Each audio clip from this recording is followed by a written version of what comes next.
এটা হলো আমরা যে বেলি ফুল সিগনালে অনেক জায়গায় দেখি বিক্রি করে, বাচ্চারা নিয়ে আসে বেলি ফুল গাছ। সেই সুন্দর ঘ্রাণ।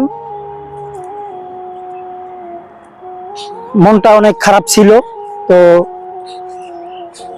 আমি যে জায়গায় সারাদিনের বেশিরভাগই থাকি, আমার কর্মস্থল, আর যে জায়গা ছেড়ে যাওয়ার ইচ্ছাও হয় না, ওই জায়গায় কয়েকটা বেলি ফুল গাছ আছে, খুব সুন্দর ঘ্রাণ। মনটা অনেক খারাপ ছিল, ফুলের ঘ্রাণ নিলাম, ফুলের ঘ্রাণের মতো মনটা ফ্রেশ হয়ে গেল।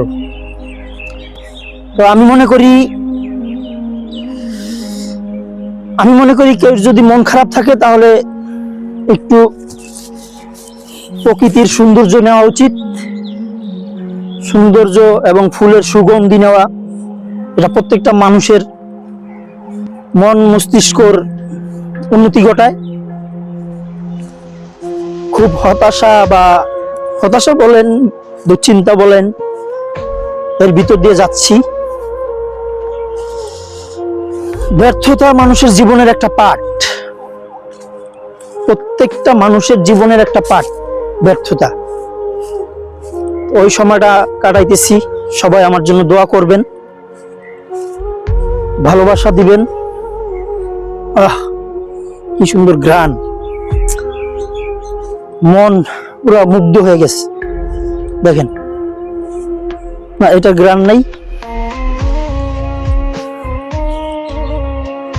এটারও ঘ্রাণ নাই।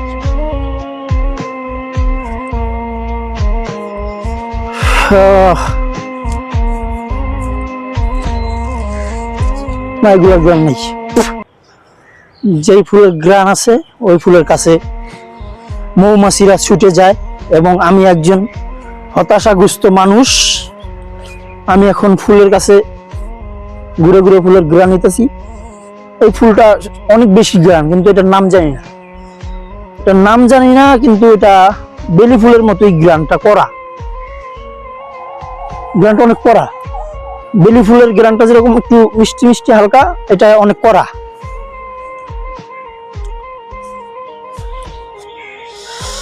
যাই হোক, নিজের জীবনের কিছু কথা মানুষের সাথে শেয়ার করলাম, আপনাদের সাথে শেয়ার করলাম। আপনাদের কাছে বললাম ফুলের ঘ্রাণ যদি ভালো লাগে, ছোট ভাইটারে সাপোর্ট করবেন। অনেক গরম, আকাশটা মেঘলা, কিন্তু কোনো বাতাস নাই। গাছের নিচে আছি, ভরপুর গাছ-গাছা। দেখেন প্রকৃতি, ঢাকা শহরের ভিতরে, তাই না, সংসদের ভিতরে কি সুন্দর দৃশ্য, কিন্তু বাতাস নাই। বাতাস হইলে এত গরম লাগতো না, একটুও বাতাস নাই। তো সবাই ভালো থাকবেন, আল্লাহ হাফেজ। আমি আর একটু ওই যে বেলি ফুলের গাছের কাছে যাই, আর একটু ঘ্রাণ নেই, ওটা ফুল নিবো, ফুল নিয়ে গাড়িতে রাখবো, গাড়িটা যেন ঘ্রাণে ভরে যায়। আল্লাহ হাফেজ, সবাই দোয়া করবেন, ভালো থাকবেন, সবার জন্য শুভকামনা।